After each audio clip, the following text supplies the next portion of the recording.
عن أبي هريرة رضي الله تعالى عنه قال قال رسول الله صلى الله عليه وسلم يقبض الله الأرض يوم القيامة يطوي السماء بيمينه ثم يقول أنا الملك أين ملك الأرض رسول الله সাহাবী আবু হুরায়রা রাদিয়াল্লাহু তাআলা আনহু তিনি হাদিসটি বর্ণনা করেন। তিনি বলেন বিশ্বনবী মুহাম্মদ রাসূলুল্লাহ সাল্লাল্লাহু আলাইহি ওয়াসাল্লাম ইরশাদ করেছেন, কাল কিয়ামতের ময়দানে, হাসরের ময়দানে আল্লাহ রাব্বুল আলামিন আল্লাহ তাআলা জমিনটাকে তার মুঠের মধ্যে নেবেন। ওয়াতাবিয়াস সামাআ বিয়ামিনি, এবং আসমানটাকে আল্লাহ ডান হাতের মধ্যে পেঁচাইয়ে নেবেন। আসমান কয়টা? আসমান কয়টা? 7টা আসমান আল্লাহ ডান হাতের মধ্যে পেঁচাইয়ে নেবেন, পেঁচান দিয়ে নেবেন।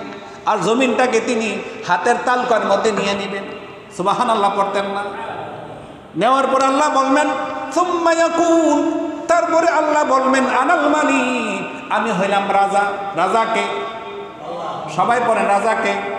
দুনিয়ার ক্ষমতা চেয়ারটা যদি চলে যায়, দেশ ছাড়তে হয়, দেশ না ছাড়লে তাকে জেলে ঢুকতে হয়, জেলে ঢুকে তার হাতার মধ্যে হ্যান্ডক্যাপ লাগায় রিমান্ডের মধ্যে দেয় কি দেয় না?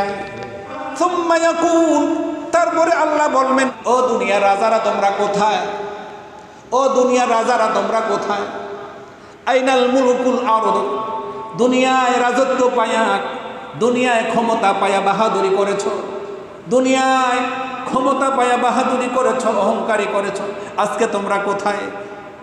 যারা ক্ষমতা পাইয়া মানুষের উপরে স্টিম রোলার জারি করেছ, যারা ক্ষমতা পাইয়া ক্ষমতাটারে মনে করেছ চিরদিন তুমি ক্ষমতায় থাকবা, তুমি মনে করেছো তোমাকে ক্ষমতা থাকাকে ক্ষমতাচ্যুত করতে পারবে না, তুমি ভেবেছিলা এই চেয়ারটা তোমার সারা জীবন টিকে থাকবে। ভাইরে না, এই চেহারটা যে কোনো সময় লটর বটর হয়ে যেতে পারে, পারে কি পারে না?